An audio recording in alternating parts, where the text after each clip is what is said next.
everyone, welcome to episode 136 of the Arieknits podcast. My name is Ariel and this is a video podcast where I talk about all the things that I have been knitting and spinning on for the past week.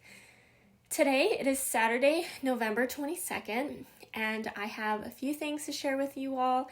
I have some good progress updates on my projects. I have a new cast on. I have some spinning updates to share with you all, and some just other things that I want to talk about at the end. We'll save it till the end for, the more chit-chat kind of session. I do want to talk a little bit about my ice skating lately. I know last time I mentioned that I'm planning on getting new skates. I actually got my new skates, and so I do want to talk about it. I know that this might not be like the right audience because this is a knitting podcast, not a skating YouTube, but I want to share it with you all. You all are my friends, I feel, so just want to share with you all the other parts of my life that's been happening and what I'm excited about. But I'll keep that at the end, and we'll do all the knitting stuff up front. Okay, let's start off with what I am wearing today, and I promised that I was going to wear this today and talk a little bit more in depth about it and kind of do an overall overview on this project.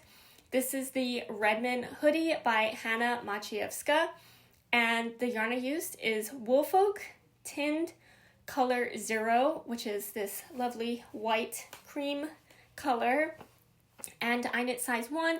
I use US 3 needles, 3.25 millimeter needles to knit this. I did size up, I think like 1 needle size up for this, just to reach gauge a bit better for me. And final measurements, I got 38 inches in bust circumference, so that's about 8 inches of positive ease for me in this, and that I think that I am maybe like an inch or an inch and a half smaller for the circumference on this than the pattern states, so that just means that my gauge was still, even though I sized up my needles, I was still a little small, but I am glad that I did size up my needles for this, otherwise it would have been even smaller. But besides that, I love the fit on this, and so I'm very happy with the end result sizing. I did wash and block this, and so it is fully finished. I'm going to move my hair out of the way so that you can see it, and I will also stand up to talk about details. I'll try and show you closer views of some of the details, but before I show you all of that and talk a bit more about the fit and stuff, I do want to mention that this yarn was gifted to me by Woolfolk. Thank you so much, Woolfolk, for gifting me this yarn to specifically make this hoodie. If you haven't watched or heard on my previous podcast episodes, at Flock Fiber Festival this year, I went to the Woolfolk booth and they had a sample of this hoodie in this exact color, and it was hanging, and I remember I walked past, or I was at the booth, but I saw it just hanging up on the hanger, and I was like, it is so cute. What is that pattern? What is the yarn? Because at first I just saw it and I was like, that's a really cute hoodie pattern. And then I went and held it, of course, and I was like, oh my gosh, which of the Woolfolk yarn is this? And I've done test knits for Woolfolk in the past, just a couple, but it has never been in this yarn. And so when I asked, I was like, what's this pattern? Because also there was no tag on it for the pattern or the designer. And then I was like, what yarn is it? And I was like, oh my gosh, it's so dreamy. And they're like, oh, you should try it on. And I was like, okay. And so I tried it on. I got a picture in it because for the memories and just to remind myself that I was like, keeping in mind, I was like, I want to buy yarn for this to make this pattern. It's going to happen. Probably not. I was like, probably not then. I was kind of thinking ahead because I was like, Woolfolk yarn is expensive. For this particular yarn, the Tynd yarn, it is a fingering weight yarn, and I think most of Woolfolk's yarn, they sell it in 50-gram skeins. And for this yarn, it is $23 per 50 grams.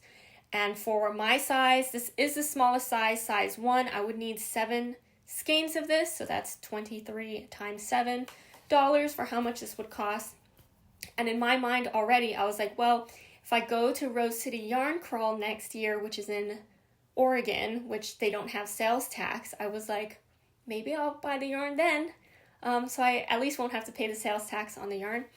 But as I was contemplating about this and like taking notes and, you know, getting my picture and talking to Megan about this hoodie. And we're talking to Vanessa at Woolfolk, and she was like, we can provide you yarn support for that if you want. And I was like, that would be so amazing. And so she actually did follow up after Flock and asked if I would be interested in doing a collaboration, and then we agreed on the number of posts and kind of like the progression of the making of this hoodie. And so I did post a bit more about this hoodie than I normally do on my my projects. I usually just post on my Instagram like just the finished object pictures, but for this one I did kind of do like cast on and mid project update and kind of like a try on and how it looks so far, and kind of like more thoughts about the yarn and the pattern as I was wrapping this project up. And then I did take finished object pictures of this, and so I will be posting that pretty soon. And I'm just so excited because today is the first day that this was like dried enough for me to wear, and I immediately put it on this morning, and it is as dreamy as I was hoping that it would be, as I remember it being at the Woolfolk booth at Flock, and I'm super happy with it. So let me stand up now so you can see the fit a little bit better. So here it is. I like doing this awkward kind of like arm thing so that you can directly see what this, the shaping is on like the armhole compared to the body and all of that. So there it is. There is a nice shaped raglan happening here. I think is it called compound, where the increase rates are different throughout so that there's nice shaping. When I put my arms down, that shaping is really nice around the armholes. I really like that. Enough space, but not super baggy for it to be kind of like flopping around and kind of having wings. Like that's not the case here. I am wearing a t-shirt under this, so if you see kind of a bulge here, that's the t-shirt I'm wearing under this. Sleeve length. The sleeve length is I did knit this 2 pattern. So here's the sleeve length. I personally love this sleeve length. Of course, that is very adjustable to your own liking. As you can see, it does go beyond my wrist. It kind of almost goes to the top of my thumb, but this is really nice because if I want to cover my hands, I can do this. And I really like being able to do this and not feel like I'm stretching out my sleeves when my hands are cold. And my hands get cold so often. So it's really nice to have that. I want to show you the detail. I've showed this to you before, but just now that it's all finished and it's all blocked, just seeing that cuff detail where there's 3x1 ribbing for a little section here, some purl rolls, and then 1x1 rib for quite a long cuff, but it makes it look extra nice and refined and very clean, and I like that. A very similar thing happens here on the body for the hem, but instead of this one has a 3x1 rib before the purl ridges, and this is just a 1x1 rib, and then some purl rows, and then 1x1 rib again for a longer. It's a pretty substantial length of ribbing, but I think it looks really great like this.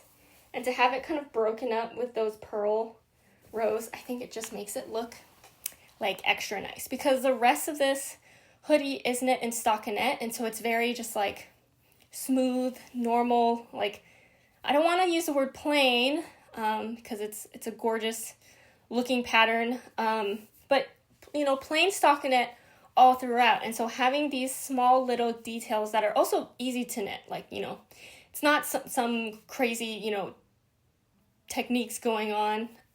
It's just, you know, knits and purls for the cuffs and the hem, and I think it just adds that extra something. That is what drew me to this pattern in the first place. When I saw it, I just thought that there was something about it that looked simple but elegant, and just something like uplifted from just like a stockinette hoodie. It was something special, and I think that it was these details. Okay, let's talk a little bit about the hood. I'm hoping I can hold this up. So around the neck for the hood, this was a provisional cast on right here. And so you pick back up to do the hood. And I really liked how this was done. The details here is really nice. There is kind of like a double knit thing going on over here. And it just, again, it just adds a little something extra to make it look that much more refined and special than just like if you just picked up and started knitting. And then, of course, the hood. Okay, here's the hood. I'm going to put it on. It is a more snug fitting hood than some of my other hoodies that I have knit. I'm going to turn so you can kind of see the side and kind of that fit on it. There is shaping along the back here, just to, you know, help shape that. And I thought that that was really nice. Knitting the hood, I would say, was probably out of the rest of the pattern was the part I had to focus on the most, because the rates at which the increasing and decreasing happened and kind of the rows in between, there was a lot of sections to work through in the hood, and so you just had to like pay attention and just like count. There's also, I think what was crazy about this was, as you can tell, there is an I-cord drawstring that does thread through the top of the hood. And the way that it's threaded through, this is the first time, I mean, I think this is only my third hoodie, knit my third hoodie, but the other ones were not done in this way, but you actually knit the I-cord channel as you're knitting the hood. So the other hoodies that I've made, I think, oh gosh, actually I should have looked it up, but what I remember is that to make the channel to thread the I-cord through, you actually had to like fold a piece over the I-cord, unless you wanted to thread it through, but you have to fold it over and sew it down. This one was made as you're knitting the hood, so there was no like picking up or like sewing down anything for this I-cord channel around the hood. It's just double knit, and if you think about it, I was kind of confused at first, but I got it. Double knit, as long as you don't accidentally like merge the two pieces together, because double knit is actually just like kind of like an I-cord, or it's just like two pieces of fabric where, you know, both sides are the right side.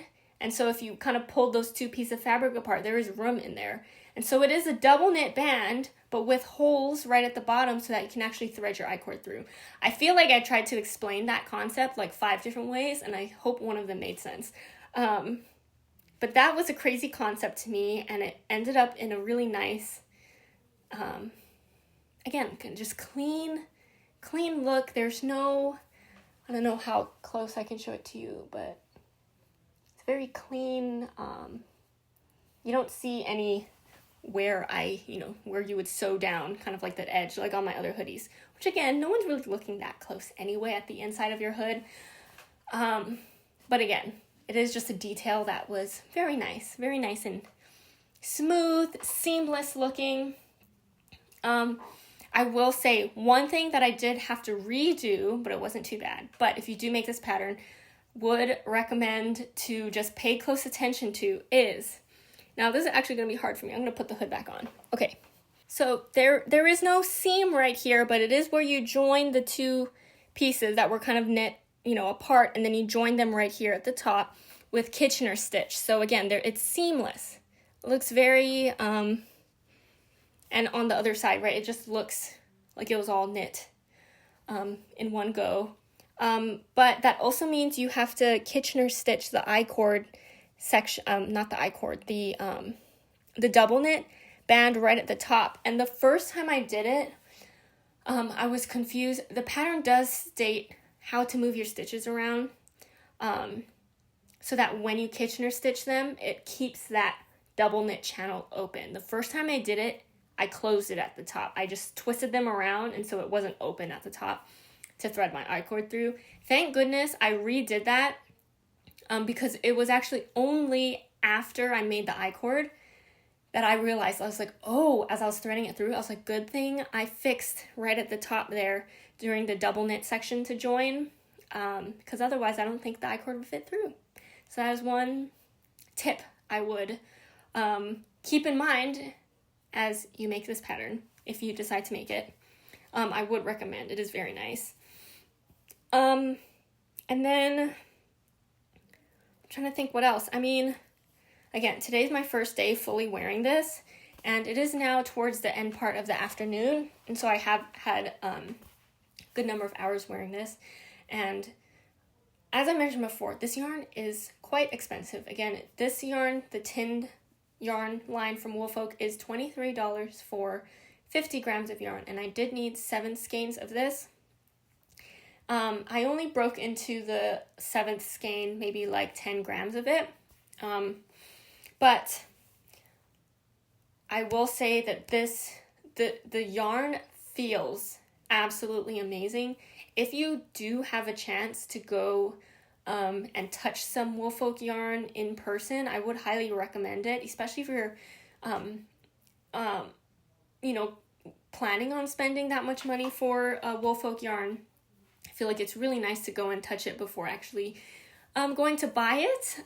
But this yarn is so amazing. It is a fingering weight yarn. I forget if I've mentioned that. So overall, this hoodie is it's very light feeling, and it's not something I would necessarily wear as in the middle of winter as just my outerwear. I think that I would still be quite cold in it, but it is something that I would be very easy to wear like just like this outside. If it's like a chilly night during the summer or like fall, spring, like some kind of like cooler-ish weather. I think even if it was like just slightly warm, I personally get cold very easily. So even if it's like a little warm, I can still wear a long sleeve sometimes. But if it's winter-ish now. Is it officially winter? Is it still fall? And if I wanted to go, I would want to wear, this is next skin soft. So soft. For a merino wool, this is so soft. So if I wanted to wear this and I was going out, I would just put on an outer jacket over this, and I would just feel the best softness next to my skin, and then be comfortable when I'm indoors wearing this. So I'm telling you that because that is my plan for the next forever as I'm wearing this, or at least for the near future when it gets colder, because I still want to wear this, but it might be a little cold to just wear this outside, just like this. I mean, I could probably wear a long sleeve underneath, but I don't want it to be too bulky underneath, because it is, there is positive ease, but not like so much where if I wore a baggier long sleeve, I think it would just feel a little bunchy on the inside. But also, this is something I want to wear next to skin. Honestly, there's not too much of my knitwear where I want it to be next to, like, touching my skin. There's some that it's fine, but also I feel like this yarn is so special that I want to feel it. I want my arms to feel it. I want my neck to feel it. So I do feel like that's maybe kind of like a weird way to think about the yarn and wanting to wear. I love wearing my knitwear. Don't get me wrong. I love all the things I knit. But this one is one I want to wear and for it to touch my skin specifically. Like, that is why I would want to wear this. Because it's just so dang soft. So nice. Also, knitting with the yarn was really nice. It is a 2-ply yarn. And on the website, it does say that it is a high twist 2-ply yarn. And in my opinion, I don't think it is. It is looser of a ply twist than actually most of the yarn that I work with that are 2-ply. However, I do think that it adds to the yarn itself feeling light and airy, delicate, but not like it's going to break. And so I never had a worry with this yarn, like it was going to break if I pulled too hard. Never had that worry. Knitting with it was really nice in the hands. It felt soft working with it as it feels with the resulting fabric as I'm knitting with it. And then I want to mention, if you've worked with non-superwash yarn before, depending on the kind and type and all of that, like, it really depends, but For a lot of non-superwash yarn, especially the ones that are really soft, sometimes like as you're knitting, you know, you have yarn tails and ends kind of poking out, and for me, I weave them in at the end once I'm done knitting. And so sometimes for those yarn tails, they'll get kind of like fuzzy and a little matted, just because they were, you know, kind of like flinging around as I'm knitting the rest of the thing and kind of rubbing against the rest of what I'm knitting. And so I would say for this yarn, there was a little bit of that happening. The yarn kind of tails did get a little fuzzy when I went back to weave them in. However, it wasn't any more fuzzy or more felted than some other like non-superwash yarn that I've used that were fingering weight 2-ply. So, you know, that it was totally fine. There was also I never had a breakage with this yarn either. I know I already said that before, but I just make sure I mention that again. And then I know in the beginning, a viewer commented asking me if I ever encountered knots with Woolfolk yarn, because they have experienced knots in theirs, and because it is something that you would be, you know, investing your money, hard-earned money in for the yarn. It was definitely something I wanted to keep track of, to give a review on that. It wasn't something, again, I've worked with 2 different Woolfolk yarn in the past, and so this was the 3rd different base of Woolfolk yarn that I've used. And it wasn't something that I remember very specifically if there were knots in the yarn, which to me was either, like, it wasn't, if I did encounter them, it wasn't more than maybe usual for me to even notice or remember. But I wanted to make sure this time around that I took notice. And out of the 7 skeins, although the 7th skein I only knit like 10 grams of it, there was only one skein where I encountered like 2 places where I noticed the yarn was joined. So it was not a knot. They weren't knotted together, but I could tell kind of like where, you know, probably in the production of the yarn, right, where something ends. I mean, it's the same as when you're knitting, right? You run out of yarn and you have to join in another one.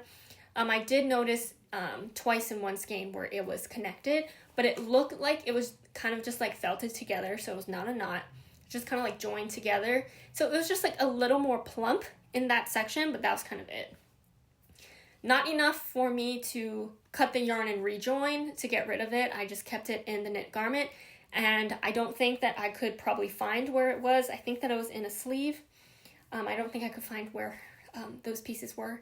So for me, it doesn't bother me, but I did want to share that information with you, just to give you all of the information and things that I noticed.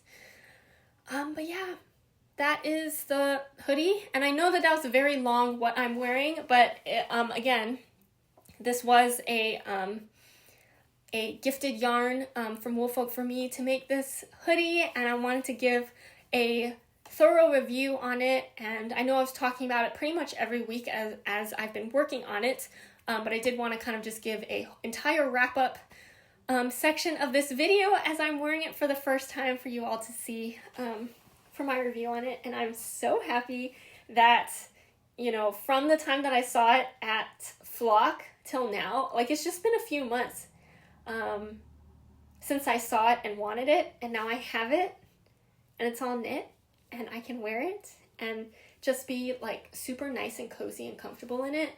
And I just want to do like this the whole time while I'm wearing it because it's so nice. One thing. Okay, I think my last note on this is I love how this looks in the white color. I think in Woolfolk sample it is in this gorgeous kind of like darker red color, or like a rusty red color, which is very nice. One thing about this being in this white color, and for me just like feeling so like this yarn is so special, is I do already today, I did take this off to do certain things because I didn't want it to get dirty. So I was like, I needed to cook food, and I guess I would maybe for some of my other knitwear also take it off so that oil doesn't like splash on it while I'm cooking. But especially for this one, and because it's white, I was like, I am gonna take it off while I cook, and I'm also not going to wear it while I eat.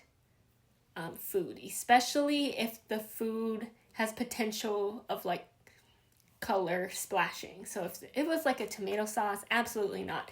Actually, most times if it's a tomato sauce, I decide to put on something else or put on a jacket, like spaghetti or something. I don't, as hard as I try to not splash on myself, it just happens. But yeah, I think for this, I might be a little more precious about wearing this, but at the same time, I am going to wear this so much because it is actually so soft. And I love this yarn, this Woolfolk Tynd yarn so much. And I do apologize if this sounds like a ad, but I truly am all ready, because now that I have this done and I have a finished object in this yarn and I can feel it and wear it, there has been another Woolfolk pattern that I am very interested in. I've been wanting to make it. It is the Pringle twin set. It is like this tank top and cardigan set, although you could also just make only one. Like you don't have to make both, but it does, I think, come in a set, or it's called the Pringle twin set. I've been wanting to make it for a very long time, and I had some thoughts on non-Woolfolk yarn to use to make it, but when I went back to look at that pattern and I saw that the original uses this Tynd yarn, I immediately am thinking about making that in the future, because this is, I think, worth it for projects that feel like, it's going to be worth it. And yeah, again, I know the yarn's expensive, but I think for some special projects, if you're feeling up to it, and I definitely feel up to it sometimes, like this Pringle twin set, I do feel like that might be my purchase for Rose City Yarn Crawl, if they have the yarn in the color that I'm looking for. But I just wanted to say that because that is, again, it's my thoughts, and I'm sharing with you all my thoughts because I'm excited. I'm so excited. But okay, so I know that was a long one. Thank you so much for listening through the what I'm wearing section, which is the Redmond hoodie. Thank you again, Woolfolk, for gifting me this yarn to make this hoodie. I'm very, very happy with it, and I can't wait to live in it for the rest of forever. And yeah, I took some cute pictures. I think that they're pretty cute in this hoodie for my finished object pictures. So I'm gonna post that soon. So definitely check out my Instagram. If you don't follow me, it's at arieknits. I feel like I don't usually talk about my Instagram on here, but if you want to see more of my, I don't show you my finished object pictures of me in the podcast. Usually it's because I don't take them until way after I've already talked about them on the podcast. But yeah, check me out on Instagram if you want to see more pictures of my finished objects. Also, I do post them very late, so seeing it on the podcast, you definitely get the heads up quicker on what's happening in my life. All right, let's move on to whips now. I want to start off with this one.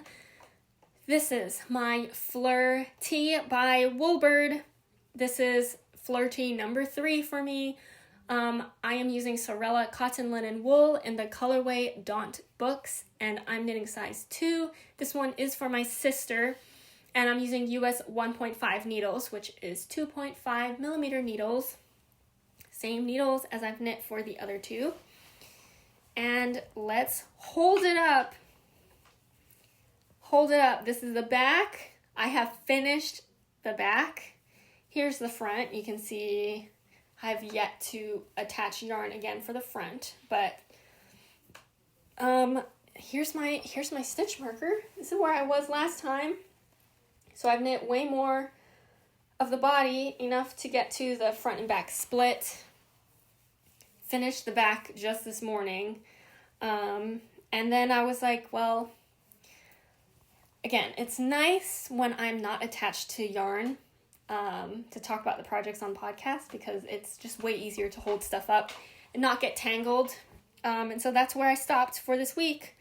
But I think very good progress on this. Yeah, it needs to get done. And I'm trying to tell myself, because honestly, now that I am on making this for the third time, like in a row, back to back, I am getting a little tired of making it. So I would like for this to be done as soon as possible. And I'm trying to tell myself, don't drag it out and just knit a little bit every week and drag it out until the end.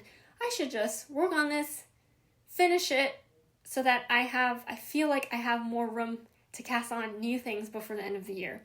So that's what I'm telling myself. Maybe it worked this week because I got a lot done. But yeah, so all I have left now for this one is to knit the front, the top front, do the neckband, and then do the sleeves. And so I'm hoping it would be kind of nice to get this done within the next 2 weeks. I feel like that seems pretty doable as long as I keep knitting on this. But yeah, and then I did knit the body a little bit longer. Size 2 is also the same size that I knit for myself. And so the only change I'm making for this is knitting the body an inch or so longer. It ended up being like, I think, 1.5 inches longer than mine. But that is what my sister wanted, and so that works for me, and I'm not worried about yarn for this one, and so that was perfectly fine. And I think it looks great. I think this stitch pattern looks great in this green color, and it's going just fine. I have this stitch memorized, so it's going. I'm just now in the part where I kind of just need to count the rows a bit, measure, and then do some short rows. And then we got the sleeves to do, but yeah. I'm almost there. I made good progress. I want it to be done. But I'm like, I don't want to sound like I'm like dreading working on this, but what is helping me to work on this is just like remembering the end division for this, which is me, my sister, and my mom in matching tees of this in different colors. And that's keeping me going because I think that would be so cute. And I also hope that they like the tees once I'm done with them. I hope they'll wear it. And if not all the time, at least for the picture, the group picture. Okay, let's quickly move on to my next project. Oh, this is hilarious. I was just stopped in the middle of a row here. This is my November socks. I know it's almost the end of November, and so I really have to get going on these, but I'm in a good spot. I am knitting the Hello Sailor sock set by Summer Lee. I'm not knitting the set. I'm just knitting one of them in the set of in the pattern. I'm using Zeezee Textiles classic fingering yarn in the colorway Tapestry, and it's so pretty. I'm so happy I waited all year to knit with this yarn for November socks. And I'm knitting size small, and I'm using US 1 needles, which is 2.25 millimeter needles to knit this. And yes, last time we talked, I had the first side finished, and I had just like 2 rows done of the second side. And I can show you my progress this time, or this week. I finished up the leg of the sock, and then I finished the heel flap and gusset, decreases. I think the decrease is finished just about like right here. And so I've just knit a little bit more. That's just like straight, no decreases. So you can see right here, I was just in the middle. I was in the middle of the row here. I just did not finish that. Should I finish it right now? Yeah, it's been going great. I love working with this yarn. And just this colorway is so gorgeous. I think I bought this yarn. I bought this yarn at last year's flock, like 2024 flock. And so ever since then, I was just like, I cannot wait to knit with it. This color's so pretty. I also got fiber in this colorway as well at a later point when I think there was like a pre-order for this colorway potentially. And I haven't spun that yet, but yeah, knit up. This colorway is gorgeous. And in this broken rib pattern, also looks really pretty. I just love how variegated it looks. And there's no... I don't mind when striping happens on socks specifically for variegated colorways, but in this one, there's not really there's no color pooling or striping happening, and so it's just the perfect mix of all of the colors. So nice and moody looking, perfect for November. And I'm just really happy with it. So those are my socks. I should get them done before the end of November. I could have had it done this week if I decided to not have a new cast on, but I wanted to do that in exchange for finishing my socks, because I have enough time to finish my socks, I hope. Yeah, it'll be fine. So yeah, those are my November socks. Okay, let's quickly go on to my next project. Oh, okay. This is my Comebackigan. Let's see. Last time we talked, did I have 2 sleeves now. I have 2 finished sleeves. Oh, okay. I want to say I was almost done with my first sleeve. I feel like my stitch marker should be around here, but I think that this was my first sleeve.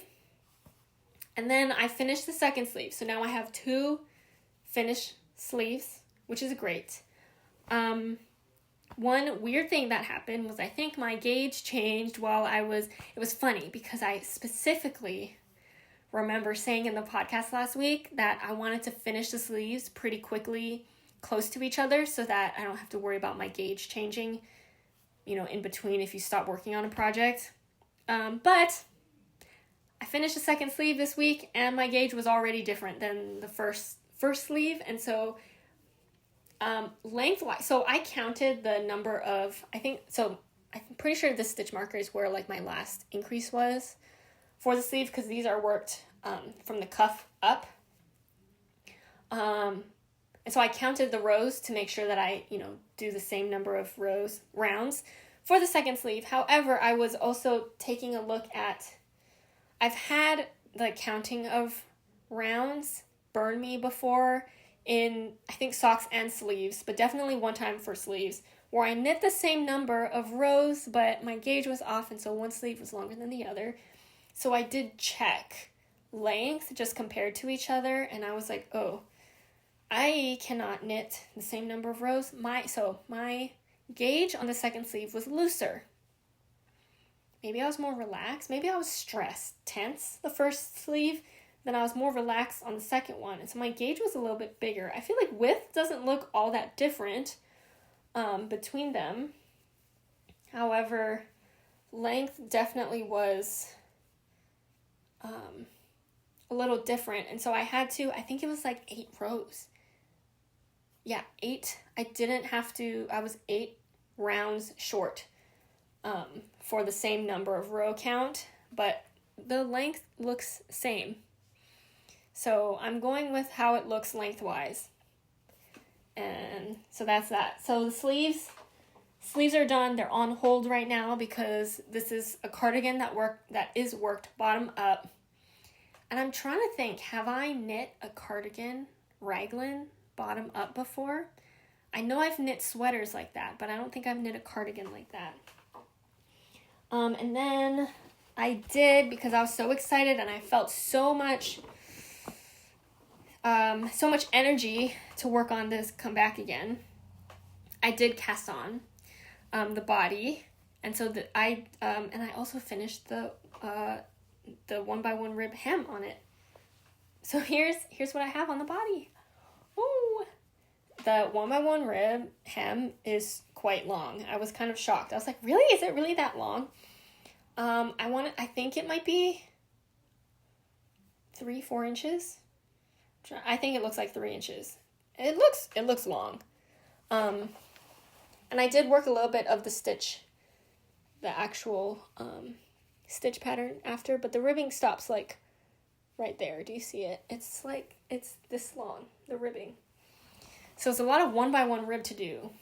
But now I'm onto the stitch pattern, which is nice. And then I really wanted to continue working on this, but I told myself I had other things to knit on. So this is where I stopped. But I feel like that's good progress. Finished a sleeve. I just had like this much more to go. Knit a whole sleeve, and I finished the bottom hem for the body. So I feel very successful on that one. I've been loving working on that actually, and I love working on the yarn on that. I realized I did not mention anything about all the details I was supposed to on that. Comebackigan by Andrea Mowry. Yarn is Viking Fiber Co. Lofn Sport in the colorway Blood Oath. Love the color on this. And I am knitting size 2, and I'm using US 5 needles, 3.75 millimeter needles to knit that. So that is my cardigan. Okay, let's move to my next project. Oh, I also made good progress on this one. This is my Pressed Flowers shawl. The pattern is just called Pressed Flowers. Does not have shawl in the name, but it is the shawl. By Amy Christoffers. I'm using Little Fiber Co. Falkland DK as the main color in the colorway Maitake. And then for the contrast color, it is Little Fiber Co. Rambouillet fiber, which I spun. So it's my hand spun in the colorway Fungi Filigree. And it is looking a lot bigger now. Here's a progress. Here's a progress on that. I think I did, here's my stitch marker. So I had this much, like this triangle, short triangle done last time, and then I have worked, I've worked like this much more on that, like those rows. It is very interesting. I realize I have, oh my gosh, I dropped stitches. I realized that I have knit a shawl in this way before where it increases, like you could bind off at whatever point you want and it'll be in a triangle shape, because the rows are kind of worked like this, and so you just keep increasing. The shawl that I've knit in this kind of like increase pattern is the Daft Days shawl. I think that's what it's called. But anyway, so I realized that. I was like, oh, I actually have knit a shawl in this kind of construction before. Anyway, okay. I'm going to hold it up again because I think it looks really pretty. I'm really, really happy with the contrast color and main color combination for this. This was my first choice color combination. I did do a different handspun color because I was nervous that this one was going to be too low contrast. But in the end, I think it's perfect. And I'm very happy with it. So I love it. Love working on it. The gauge is, I'm looking at my projects. I'm knitting on mostly fingering weight projects and like a sport weight project. And for this to be kind of like DK, almost worsted feeling, feels kind of crazy because the yarn just feels so thick. But I know, oh my gosh, as a shawl, this is going to be so nice and squishy. I know some people don't like the word squishy to describe yarn, but I do think that that's how it feels because the handspun is Rambouillet, which already is such a nice, soft, and like kind of like fluffy, but not like hairy fluffy, just like squishy fluffy kind of yarn. And then the Falkland DK from Little Fiber Co. is so nice. I've worked with this yarn before, and it's just a really nice plumpness to the yarn. I think surprising for me is I'm already at this point in the shawl, and I know that it's going to increase and each row is going to start using more yarn, but I am still on my first skein of my main color, and I have 3 skeins of it. I guess I'm almost done. This is what's left of my first skein so far, but I have 2 more full skeins, and so I'm interested to see how much more the rest of it eats up, yarn-wise. And then I'm still on my first skein of my hand spun. My first skein is my biggest skein. I have 2 skeins of this. I'm not worried about running out of yarn. I'm actually surprised that I'm still on the first skeins of these. But yeah, it's been really great to work on, and I like working the flower pattern. I think it's pretty fun, and I know the rows are going to keep getting longer, so it might start feeling like long, but I do kind of like the stripe when you knit stripes, you're like, oh, I'll just knit like 2 more stripes, so like 1 more stripe, depending on how thick it is. I do like in that kind of sense, I'm like, I'll just work 1 more, stripe of the flower, and that kind of like keeps me going and feeling productive on this, now that there's a lot more rows and flowers to work. But yeah, this is my last project in my Make 9 for the year, and so I'm feeling really good about finishing this for the end of the year, or by the end of the year. Yeah, so I'm feeling good, and it's really nice to work on this, and I've had this pattern for a while, and I've been wanting to make it for a while, and so it's really great now to have it on my needles, and for it to be, looking like I've made substantial progress on it. And that will be my 3rd pressed flowers project that I've knit. So the first one that I've made was a pressed flowers cardigan, which I love. So it is one of my favorite things that I've knit. I think it's so pretty.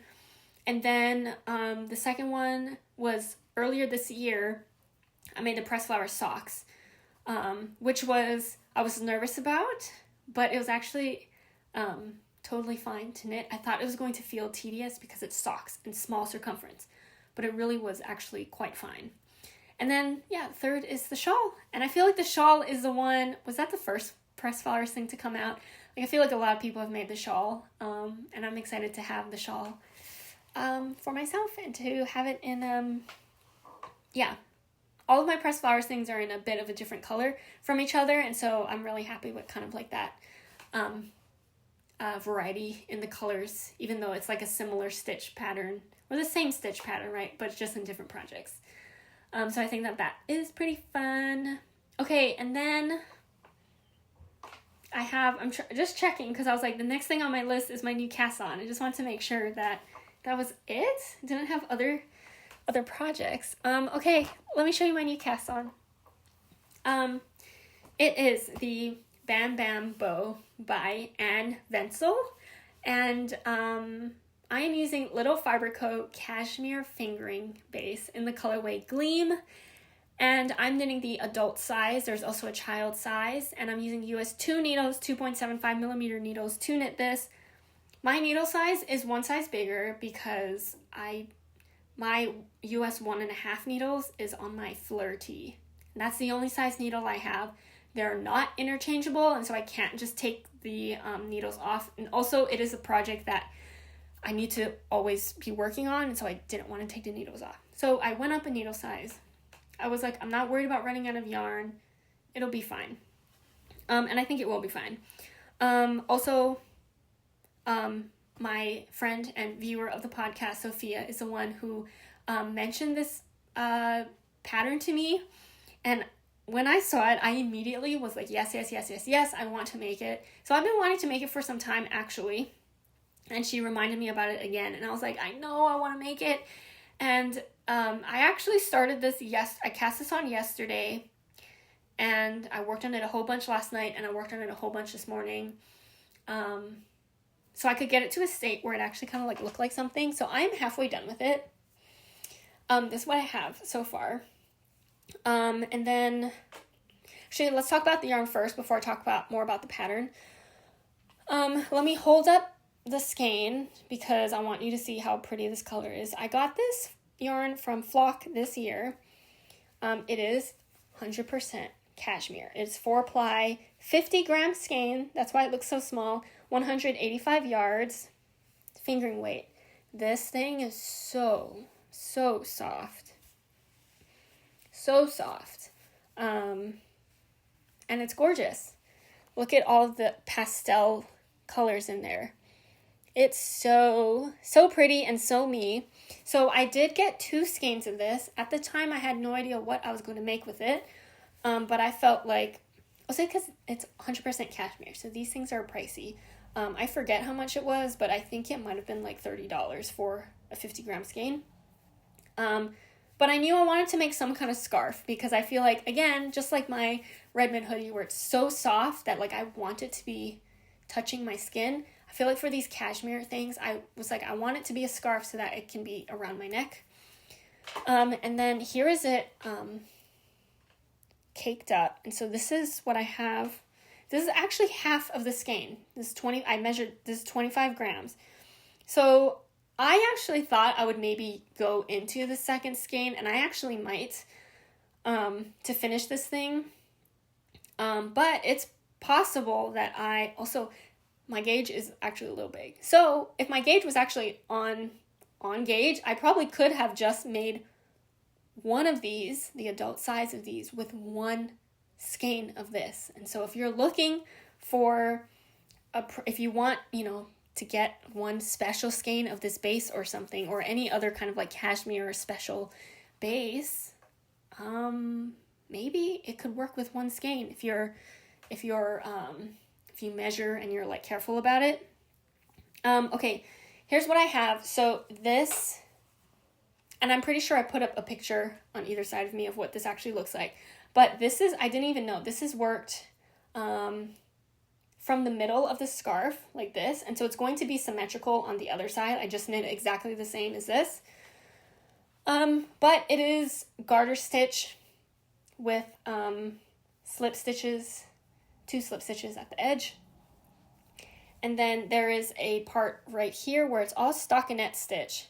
And it's actually, there's an opening between, sorry, I'm trying to fit my fingers through. There's an opening here, and so it's stockinette on both sides, so it looks very nice.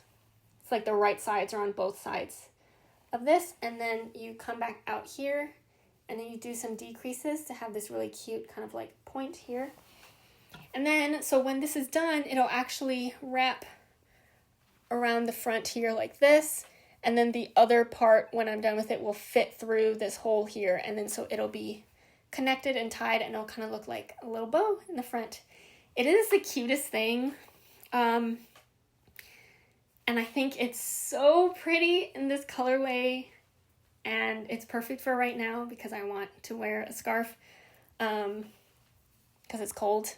But look how pretty that yarn looks in the garter stitch. This pattern would just look good in every color, in variegated, in a tonal.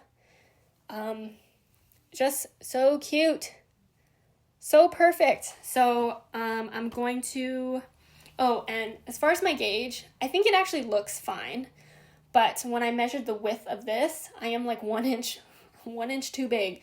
So it's supposed to actually be like this skinny, I think, but it's fine. Again, it was a needle thing. I knew what I was doing while going into it, but it doesn't look like, oh my gosh, it's so massive, it would look weird on my neck. So we'll see at the end how it turns out. But I am liking how the fabric feels. Maybe it's supposed to be more dense too, but it actually feels great.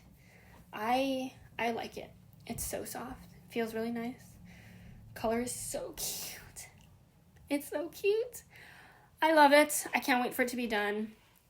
If I made half of this in like 2 days, because I cast on yesterday, that probably means I could finish it by next week. And I'm kind of feeling in the groove on this. So maybe I will. That is what I'll work on. But also I have other things to work on. But also this is so cute and fun.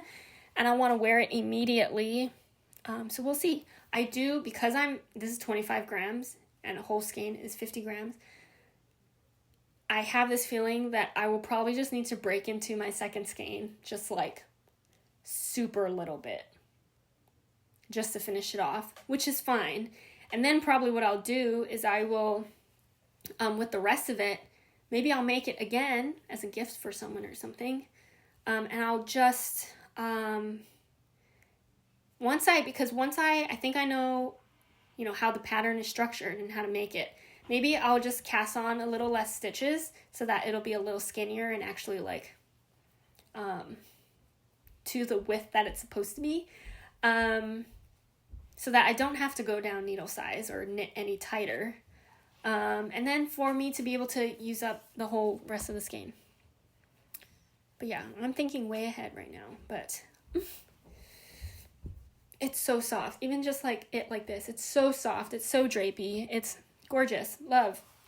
I have a different yarn colorway in a cashmere base too, like these same, I wonder if they're from the same, not the same dyer, but like the same, I think it's the same, 50 gram skeins of cashmere. And I'll probably make a second one. I actually probably want to make a bajillion of these, but that is also how I feel about a lot of things, and I don't have a lot of time to make a bajillion of all the things that I make, but it's so cute, and I feel like also great for presents, and so maybe next year, Christmas presents for people, maybe that's what I'll make.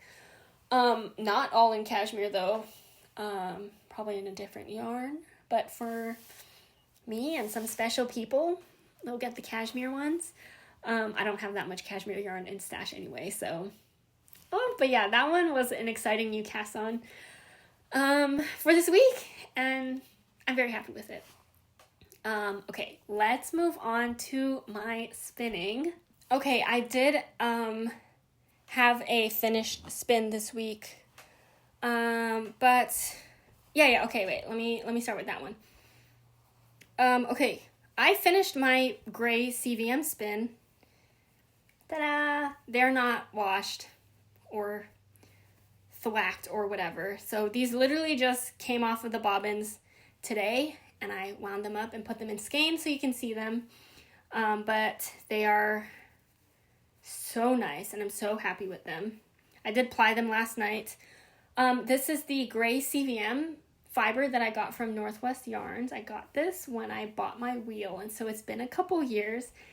And I've been so curious about spinning CVM fiber, and it was a woolen prepped fiber, and so I definitely was like, I'm gonna long draw these, and it was so nice to long draw. Like when you have a really nicely woolen prepped fiber and you do long draw, it just feels so easy, and everything is so smooth, and it works out really nice. And it was really great. Everything looks so fluffy too. Like when you long draw and you do like a woolen spun on a woolen prepped yarn, it looks so great. So fluffy and airy. And honestly, okay, I'm going to talk to you about why I have 3 skeins, because I had 4 ounces total of this fiber. And usually on my Ladybug bobbins, I can, and I did a 2-ply. And so what I did was I split the fiber. Because it's just one color, I just split it. I was rolling it up until it was about 2 ounces each, and then I split it. And then I spun each on 2 bobbins, and then I plied them for the 2-ply. Usually for 4 ounces of fiber, I can ply it onto 1 Ladybug bobbin. It gets kind of full, but I can do it. For this one, the reason why I have 3 skeins is because it did not fit on 1 bobbin. The plying did not fit on 1 bobbin. It was so airy, I think, that it just took up so much more space than normal, and so it was crazy. Also, these feel so light. It is crazy. Okay, I did actually this time. I feel so proud of myself. I wrote down the yardage, because when I wind them off the bobbins and I use my Nitty Knotty, I do count, and so I do get a rough estimate of how much yardage I get before wash on these. So this first one, I got 179 yards for this first skein. That's all that fit on the first bobbin, which is so crazy.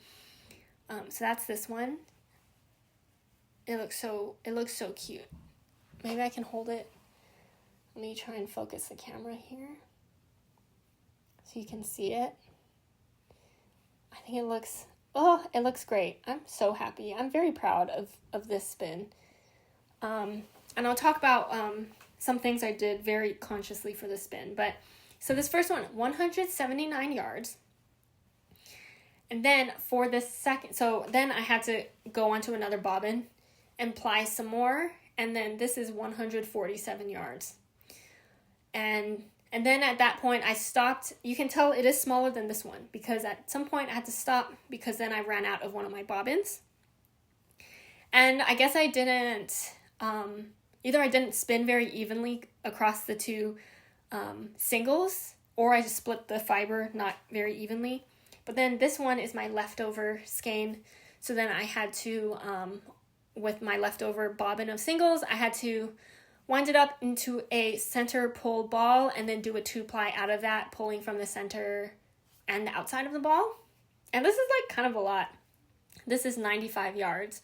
So I actually total for the 4 ounces have 421 yards before wash of this, which is crazy. I feel like it looks kind of like I think like a sport weight yarn, potentially. And so, yeah, I got a lot of yardage out of this, which is, again, just feels kind of crazy. Okay, one thing I did consciously and a little differently this time is when I plied, I think the other time that I plied, it's been a few times, I think, that I have done like a woolen spun, actually probably more than a few times, but I learned that, in the beginning, when I was doing a long draw, my singles would always break when I went to ply them. And so I wasn't putting enough twist in my singles of my long draw. There was not enough twist. And so I learned from that. I always kind of, now when I do a long draw kind of spin, I will, draw it out and then I'll wait a little bit. Like I won't pull out any more fiber. I'll kind of wait maybe like, I think I count like my foot pedals, maybe like 4 of them or something. And then I put them on the bobbin and then, I'll do my long draw and then I'll wait for the more twists to get into it. And then I'll put them in. And so far, I've liked how my singles have come out for that. When I ply, I think most of my spins on like a worsted, like just my other spins, my twist is, I kind of have a pretty high twist, I think. But I think from woolen spun, I was like, this time, this spin, I want to do a looser ply. I don't want as much twist in it because then I want to keep that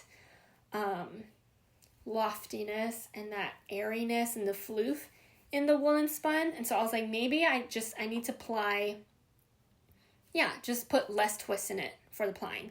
And that's what I did. And I think it was successful. I think it's less twist than some of my other ones because I think my other woolen spun have felt good as a singles and then felt a bit ropey after the plying. So I didn't want that this time. So I was like, less twist in the plying. And I think I was successful. I am curious on how this will knit up because I do feel a little bit like, was the twist not enough? Like, is it going to break when I knit with it or when I just handle the yarn? So we'll see. I don't know what I would knit with this yet, but when that time comes, then I'll figure out if, how it was. But I think just looking at the yarn, I'm very happy with it. And so that might be my technique and how I go about doing woolen spun yarn for the future is just remembering to put in just the amount of twists I've been putting in my singles has been fine. So I'm good with that. Just the plying needs to be less. And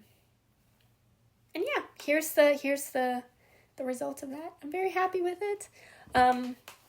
Long draw is very quick, I feel like, for spinning. So I think that's why, was it like 2 weeks of me working on that spin? It felt pretty quick. It's just because of the long draw versus the short forward drafting technique, which is my usual, but does sometimes feel like takes a while. Okay, and then I did finally get yardage measurements for my Yarn Jam Shaniko Silk spin in the Very, Very Merry colorway. This is the Christmas sock spin that I am doing with my friends. We all got the same fiber colorway from Yarn Jam. And I think last time I showed it to you, it was still on the bobbins. Like, I plied it, but it was still on the bobbins. And this time I finally got them off the bobbins. They're not washed yet, and so they're looking a little not, the greatest. But here they are. Because of the silk, it is pretty, droopy. This is my leftover skein. And I did a 3-ply. Sorry, I'm kind of, going all, not in the right order here. I did a fractal 3-ply for this one. And so I will try to zoom in here and focus. on the skein so you can see all the barber pulling. Oh yeah, for the 3-ply. As I was winding this up on my nitty knotty, I could tell, just like, I could feel the roundness of the yarn because it is a 3-ply. It just felt so nice, and I'm actually really proud of this spin. It's actually, I feel like, pretty consistent. Like I didn't have too many like thick or thin parts around this, and it's a 3-ply, and so I was actually kind of shocked how consistent it felt throughout. And then this is my leftover skein, so I had some leftovers after, plying what I had of the 3 when one of the bobbin runs out. Actually, 2 of them ran out pretty close. The other one was not enough for me to ply together, so I did just toss that. It was really such a small amount.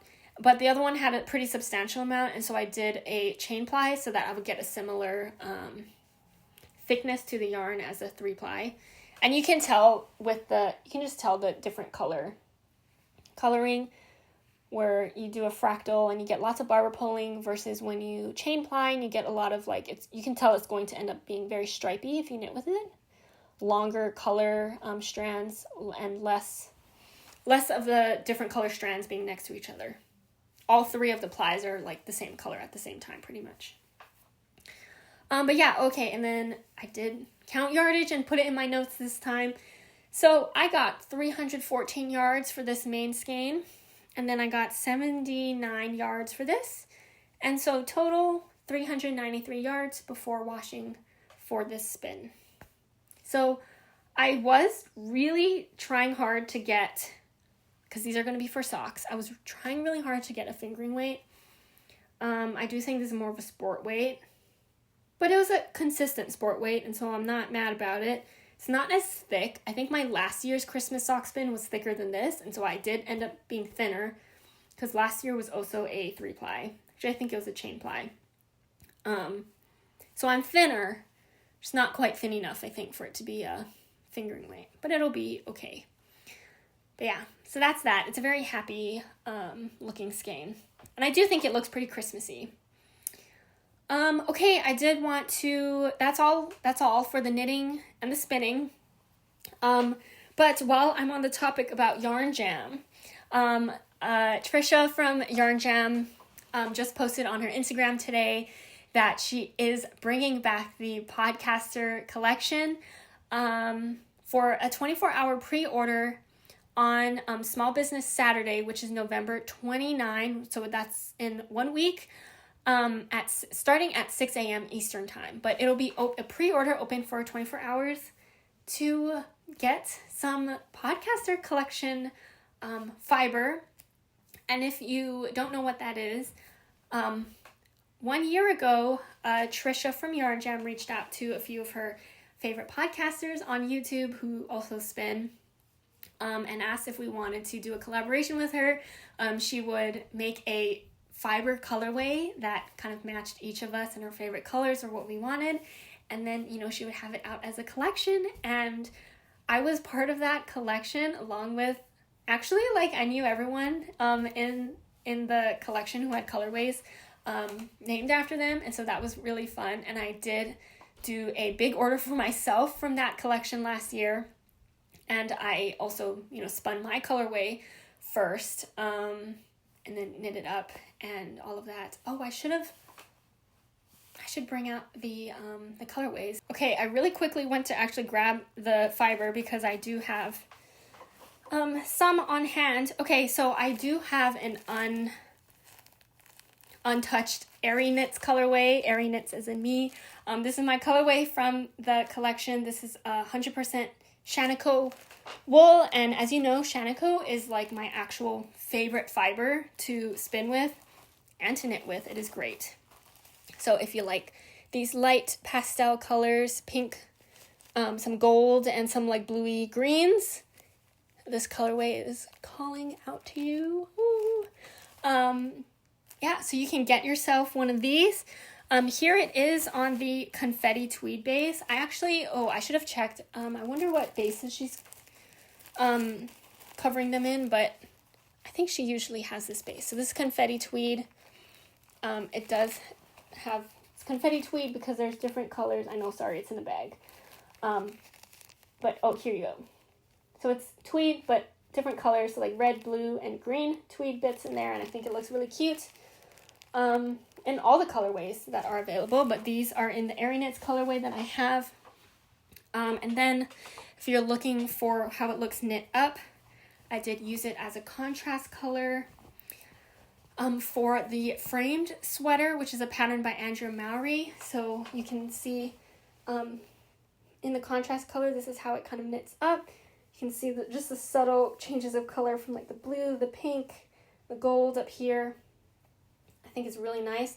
The brown I used in this sweater is also from Yarn Jam, and so all of this is Yarn Jam, and also all Shaniko, which is really nice. It's a great feeling sweater. And yeah, I have spun already with the Marlene colorway and the Young Folk Knits colorway. And then I still have yet to spin Emily's colorway and Megan's colorway, but I'm kind of feeling like it's just because I feel extra precious about those, because they're my friends I see in real life, like every week basically. And I just want to keep, you know, the fiber as it looks. And that's also kind of why I kept some of mine as well. I obviously spun some of mine, but kept some of the other ones that I have of the arieknits colorway just still in the bag with the tag on it that says arieknits. Just because fiber looks very cute as fiber braids sometimes, and I just like don't want to touch it. But I am feeling the urge right now because now I'm done with all my spinning projects, or like nothing is on my wheel right now. Should I start Emily's colorway and Megan's colorway?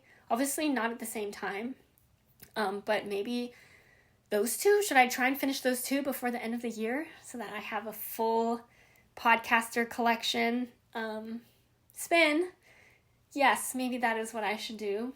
But definitely check out the Yarn Jam website. I do believe that she has like the colorways up to preview so that you can start planning and just like seeing what it looks like on the website. So yeah, if you have been wanting to get your hands on some of that podcaster collection fiber, no yarn, so just fiber, now's your chance. A 24-hour pre-order. It's coming back in 1 week, so definitely check it out. And if you decide to get some arieknits colorway, just let me know. I'm curious to see if there's anyone who's been wanting to get that colorway again. Yeah. So just wanted to let you all know, just in case you were interested in getting some of that, or if at the time it was released last year you weren't able to get some, or you just like didn't have, you just weren't able to get it for whatever reason. It is coming back, and so you have about a week to plan and figure that out. And so yeah, I hope you get something, even if it's not the arieknits colorway. I hope you get something that you like. Okay, and then I want to just quickly, for those that are interested, I want to talk about my skates, my ice skating and stuff for a little bit, and it won't be too long because I'm looking at the time and I'm at a little bit over my usual, but I'm excited about this change, and so I did want to share it with you all. And if you don't know, I do ice skate. That is my other hobby besides knitting. And I do skate pretty frequently, like 4 times a week. I take lessons. I do competitions sometimes, so I have like a program. I do jumps and spins. I am an adult skater. I've learned as an adult, and so, things come a little bit slowly for me. That's just background for what my skating is like. And yeah, I know some of you have commented that you also skate or follow skating, and so maybe there's a small subset of you who will enjoy me talking about this, but I wanted to just talk about my skates. I've had issues with my skates and how they fit and all of that for kind of from the beginning. And I started skating in 2019. So is that 6 years? 5 years. No, 6 years. I was like, 2020 kind of maybe doesn't count because all the ice rinks were closed, and so I couldn't really skate, but yeah, anyway. It's been a long time, and it's crazy to think about how long I've been skating, but I started off with, my first pair of skates. I went to the ice rink that I took group lessons at, and I got skates. If you're curious, they were Jackson L-E-L-L-E skates. They were the skates that came with the blade already mounted on it. And they worked for me for maybe like a year and a half. And then after that, I needed to upgrade a little bit because I started jumping. And then I got different Jackson skates. And those skates, I got fitted wrong for them. It was just, I think it was a size too big. They were too wide. And I was wearing out the padding on the inside right by my heel. And it was just, I wore it all the way down. Like there was no padding anymore. And so I had to get refit for skates. I went to a different skate person to get skates. And I did want to hold them up. And so this was about 2 years ago now. I got these skates, and this brand, I switched brands. So the first two skates were Jackson. This next brand, everyone was talking about this brand. This is the Edea skates, EDEA. And I got fitted for them. This is the Chorus brand, if you're wondering. I know for actually a lot of you, this probably means absolutely nothing, but yeah, everyone and all of like the Olympic skaters at the time and all of the, famous skaters that even non-skaters probably heard about wore Edea skate. Just a whole bunch of skaters. And a lot still do, like all the pro skaters. A lot of them, all my friends, a lot of them wore Edea skates. Everyone was saying they're so comfortable, there's no break-in period. The only thing was that the ankle part here, what I've heard was that it's very loose. You're not supposed to tie them very tight, but it does mean you get a lot of bend. It's very easy to bend and get a lot of bend and point and all of that kind of going on. So I've had these for 2 years, and I thought they worked out fine in the beginning because I went from a too big skate to one that was smaller. It felt very tight. My feet kind of hurt for a bit, but I was like, it's just a break-in period. It's fine. But it's been 2 years now, and I felt like they started breaking down. They're not that horrible. Usually, if it's breaking down, the tongue can bend a lot further. Mine's is still okay, but it is kind of getting there. And then I think sometimes, like, over here gets a little bit bendy, too. But mine's is still, like, pretty okay. But I started feeling uneasy about my ankles on the ice. So I was like, it's 2 years, so I'll get new skates. But I wanted to try different ones because I was like, I don't know if these skates are quite right. I think the thing that sucks about ice skates is that you can't wear them on the ice before deciding to buy it. You just have to put them on, off ice. You can't skate in them, but you can put them on like shoes, right? And kind of walk around or do some things. Nothing crazy like jumps, right? Like jumping in them, but maybe you could, but you don't want to damage them before you buy them. But you don't actually get to skate in them until you buy them, and then at that point you like own them already, right? Because also at this ever since my second skates, and these are my third skates, you have to buy the blades separately. And so I do want to show you, I love my blades. These are actually Jackson blades. They're called Matrix. Legacy is the blade, and I got pink ones, of course. When I found out they had pink blades, as long as they were, my level blades, which maybe the first time I got these, they were maybe too high level for me, but now I think they're just right. But when I found out they had pink blades, I was like, I need the pink blades, so I got that. Boot's broken down. I know this is a long story time. However, so then I got fitted for different skates just this past week, and I wanted to try a different brand because I just wasn't totally convinced that the Edea ones were the perfect fit for me. So I wanted to try Resport skates, and they ended up feeling great.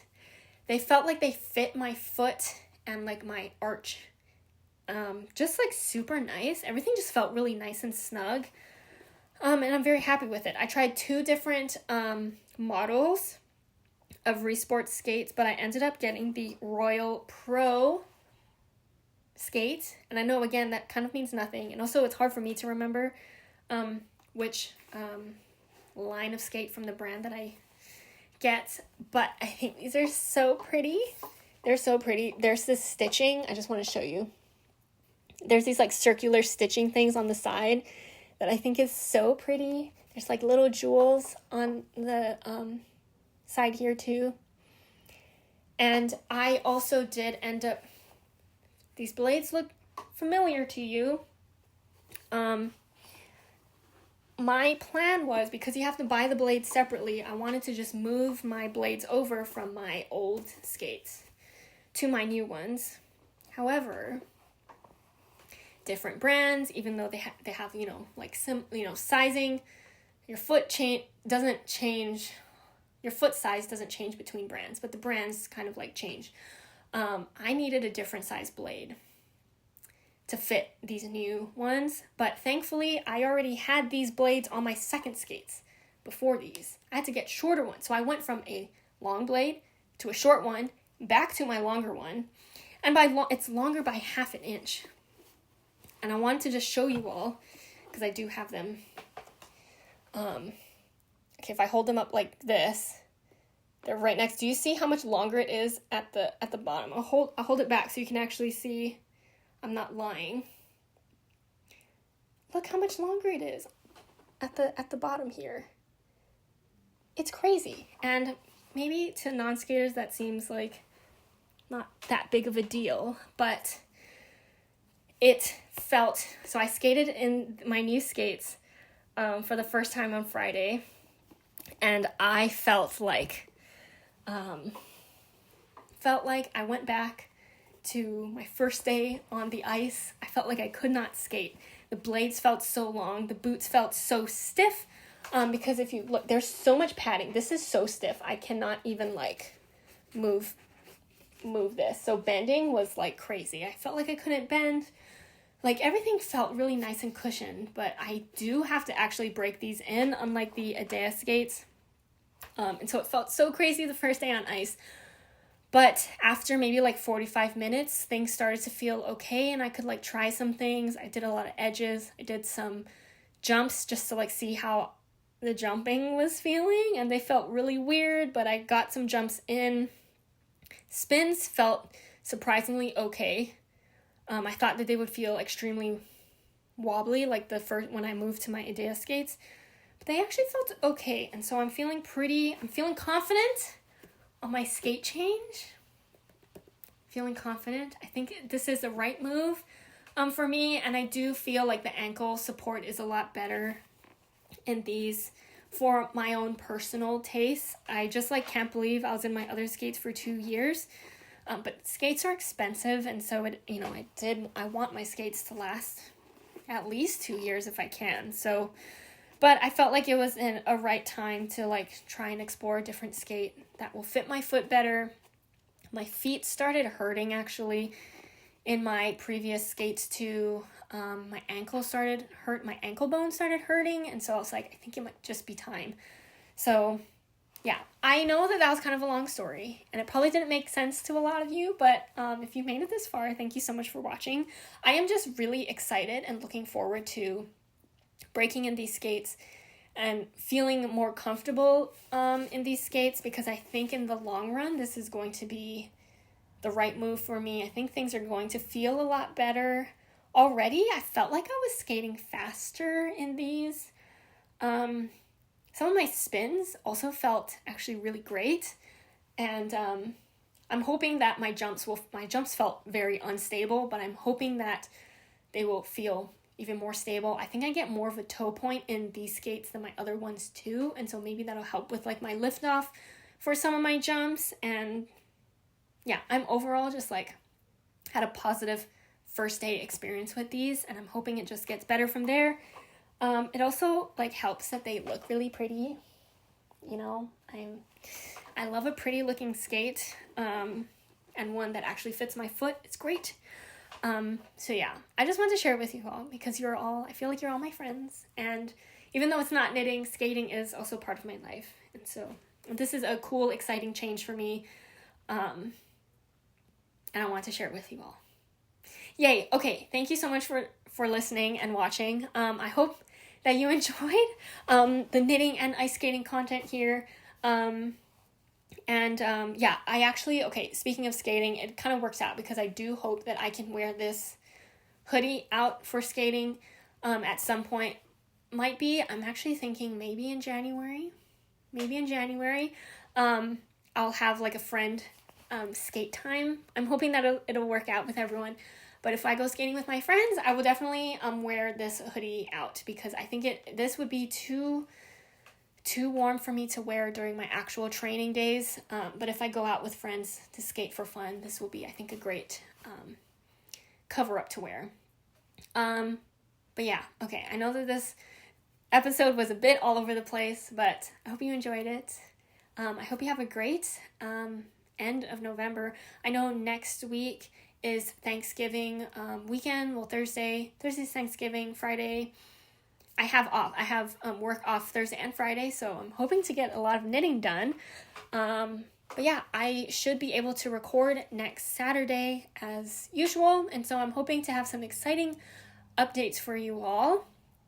And yeah, let me know, as always, in the comments down below what you've been working on while watching or listening to this podcast, because I love your ideas.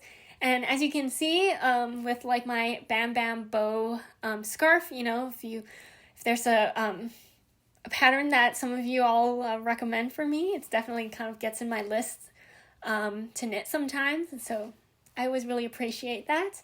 And yeah, don't forget about Yarn Jam's 24-hour pre-order for the podcaster collection coming back. And thank you so much for watching. I hope you all have a great rest of your day and a great rest of the week. And I'll see you all in next week's video. Bye.